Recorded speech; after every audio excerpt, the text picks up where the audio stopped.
Guys, അപ്പം നമ്മളിന്ന് ഒരു സ്ഥലം വരെ പോവുകയാണ്. ഇപ്പം എന്താ വെച്ചിട്ടുണ്ടെങ്കിൽ ഞാൻ പണ്ടിൻ്റെ പഴയ നാടും പഴയ വീടൊക്കെ കാണിച്ചു തന്നിട്ടുണ്ടായിരുന്നില്ലേ. അപ്പോൾ ആ വീട് റെൻറ്റിന് കൊടുത്തേക്കാന്നൊക്കെ ഞാൻ പറഞ്ഞിട്ടുണ്ടായിരുന്നില്ലേ.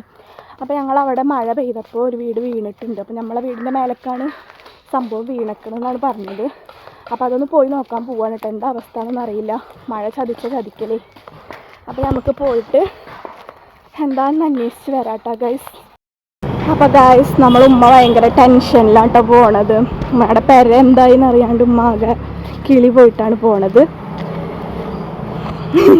ഉമ്മ ടെൻഷൻ ഉണ്ടാ?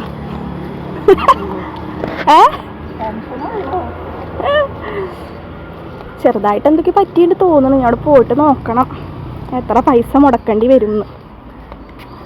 അപ്പോൾ ഞങ്ങളിപ്പോൾ ബസ്സിലാണ് കേട്ടോ വന്നിട്ടുള്ളത്. പിന്നെ കുറച്ച് നടക്കണതും ഈ സമയത്ത് നല്ലതാണല്ലോ. അപ്പോൾ അത് കാരണം കൊണ്ട് നടക്കാമെന്നൊക്കെ വിചാരിച്ച് ബസ്സിലൊക്കെ വന്നിക്കണം. പിന്നെ ഇപ്പോൾ വലിയ കുഴപ്പങ്ങളൊന്നുമില്ല, അങ്ങനെ വലിയ ക്ഷീണവും കാര്യങ്ങളൊന്നുമില്ല. അപ്പോൾ നല്ല ഉഷാറായിക്കണം കേട്ടോ. അപ്പോൾ ഇതാണ് കേട്ടോ നമ്മളുടെ പെര. അപ്പോൾ ഇതിൽ ഞാൻ ചെറുപ്പത്തിൽ മീൻസ് ഒരു 18 വയസ്സ് വരെയൊക്കെ ഞങ്ങൾ ഇവിടെ തന്നെ, എനിക്കൊരു 18 വയസ്സ് ആവണ വരെയൊക്കെ ഇതിലാണ് കേട്ടോ താമസിച്ചിരുന്നത്. അതിന് ശേഷമാണ് ഞങ്ങൾ വേറെ വീടൊക്കെ വെച്ച് അങ്ങോട്ട് മാറിയത്. അപ്പോൾ ഇതൊക്കെ കാണുമ്പോൾ ഒരു നൊസ്റ്റുമാണ് കേട്ടോ. അപ്പോൾ ഞങ്ങൾക്ക് ഇപ്പോൾ അവിടെ റെൻറ്റിന് ആൾക്കാരുണ്ട്. അപ്പോൾ നമുക്ക് എന്താ സംഭവിച്ചതെന്നൊന്ന് പോയി നോക്കാം. നമ്മളും കേട്ടറിവുള്ളൂ, എന്താ ഉണ്ടായിക്കണമെന്നൊക്കെ ഒന്ന് കാണണമല്ലോ. അപ്പോൾ അതിൻ്റെ അപ്പുറത്ത് ഒരു വീടുണ്ട്. ഇതിൻ്റെ ഓണർ വേറെയാണ് കേട്ടോ. അവരൊക്കെ വേറെ വെച്ച് വീട് വെച്ചിട്ട് പോയിക്കാണ്. ഇപ്പോൾ ഇതിൽ ആൾതാമസമൊന്നും ഇല്ലാതെ കിടന്നിരുന്ന വീടാണ്. മഴ പെയ്തപ്പോൾ ഇത് വീണു. ഇതങ്ങനെ നിലം പൊത്തി വീണു. അപ്പോൾ നമ്മളെ വീടും ഇതും വലിയ ഗ്യാപ്പില്ലാത്ത കാരണം നമ്മളെ വീടിന് കാര്യമായിട്ട് എന്തൊക്കെ പറ്റിയിട്ടുണ്ട്. അപ്പോൾ എന്താ പറ്റിയേക്കണമെന്ന് പോയി നോക്കിയാലേ അറിയുള്ളൂ. നമുക്ക് മേലൊക്കെ ഒന്ന് കയറി നോക്കാം. എന്തോ വാർപ്പിനെന്തോ പറ്റിയിട്ടുണ്ടെന്നൊക്കെ പറയുന്നുണ്ട്.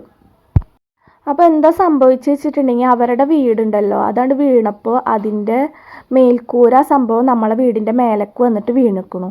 കണ്ടില്ലേ, ഇത് പാരപ്പറ്റ് വിണ്ടിട്ടുണ്ട്. അതിൻ്റെ അടിഭാഗവും ഇളകി വന്നിട്ടുണ്ട്. പിന്നെ പാരപ്പറ്റ് നടുഭാഗം വിണ്ടു പോയിട്ടുണ്ട്. അപ്പോൾ അത് കാരണം വാർപ്പിന് കേടുപാടൊന്നും സംഭവിച്ചിട്ടില്ല. പക്ഷേ ആ ഇടയിൽ കൂടെ, ആ ഗ്യാപ്പിൽ കൂടെ വീടിൻ്റെ ഉള്ളിലേക്ക് വെള്ളം ഇറങ്ങുന്നുണ്ട് മഴ പെയ്യുമ്പോൾ. അപ്പോൾ മഴക്കാലമാണല്ലോ, അപ്പോൾ മഴ പെയ്യുമ്പോൾ വീടിൻ്റെ ഉള്ളിലേക്ക് വെള്ളം ഇറങ്ങുന്ന കാരണം കൊണ്ടാണ് ഇപ്പോൾ നമുക്ക് ബുദ്ധിമുട്ടായത്. പിന്നെ ഇതിങ്ങനെ ഇടാനും പറ്റില്ല. ഇതിങ്ങനെ ഇട്ട് കഴിഞ്ഞിട്ടുണ്ടെങ്കിൽ 2 മഴ പെയ്തിട്ടുണ്ടെങ്കിൽ ഇതും ചിലപ്പോൾ ആ ഭാഗവും ചിലപ്പോൾ ഇടിഞ്ഞ് വീഴാൻ ചാൻസ് ഉണ്ട്. അപ്പോൾ ഭയങ്കര കാര്യമായിട്ടുള്ള പ്രശ്നം തന്നെയാണ് കേട്ടോ പറ്റിയേക്കണത്. ഇതിനിപ്പോൾ നേരാക്കേണ്ടി വരും. പിന്നെ പോരാത്തതിന് നമ്മളെ മോട്ടറിൻ്റെ വയറല്ല കേട്ടോ, പൈപ്പ്, മോട്ടറിൻ്റെ പൈപ്പ് സൈഡിൽ കൂടെ ആണ് പോയിട്ടുള്ളത്. അപ്പോൾ അതും പൊട്ടിപ്പോയിട്ടുണ്ട്. അപ്പോൾ ഇപ്പം വെള്ളം അടിക്കാനൊന്നിനും പറ്റാത്തൊരവസ്ഥയായിക്കണം കേട്ടോ. പിന്നെ ഈ വീട്ടിൽ ആൾ താമസം ഇല്ലാത്തത് എന്തോ ഒരു ഭാഗ്യം കേട്ടോ. പിന്നെ പോരാത്തതിന് ഈ സംഭവം ഞങ്ങളെ വീടിൻ്റെ സംഭവം പറ്റിയ സ്ഥലത്താണ് റൂമും കാര്യങ്ങളൊക്കെ ഉള്ളത്. അപ്പോൾ അവിടെ ഇടിഞ്ഞ് വെച്ചെങ്കിൽ അവിടെ ആൾക്കാരൊക്കെ ഉണ്ടായിരുന്നു. അപ്പോൾ ആളപായമൊന്നും ഇല്ലാണ്ടായത് തന്നെ ഏറ്റവും വലിയ ഭാഗ്യം.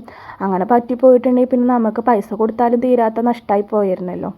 അപ്പോൾ ഇതിപ്പോൾ എന്തായാലും ശരിയാക്കി കൊടുക്കണം. കാരണം ആ വീട്ടിൽ ആൾ താമസിക്കുന്നുണ്ടല്ലോ. അപ്പോൾ അവരെ നമ്മൾ ബുദ്ധിമുട്ടിക്കാൻ പാടില്ല. എങ്ങനെയൊക്കെ ഇത് ശരിയാക്കി കൊടുക്കണം. നമ്മളിപ്പോൾ ഇവരുടെ ആ വീടിൻ്റെ ഓണറായിട്ട് സംസാരിച്ചിട്ടുണ്ട്. അപ്പോൾ അവരായിട്ടൊരു തീരുമാനം എടുത്തിട്ട് ഇത് എത്രയും പെട്ടെന്ന് ശരിയാക്കി കൊടുത്തന്നെ പറ്റുള്ളൂ. അങ്ങനെ ചക്കപ്രാന്തായ ഞാൻ അവിടെ നിന്ന് ഒരു ചക്ക ഇട്ടിട്ട് അമ്മമ്മാൻ്റെ വീട്ടിലേക്ക് വന്നിട്ടുണ്ട് കേട്ടോ വറക്കാൻ. കുറേ നാളായി ചക്ക വറുത്ത് തിന്നണമെന്ന് പൂതി.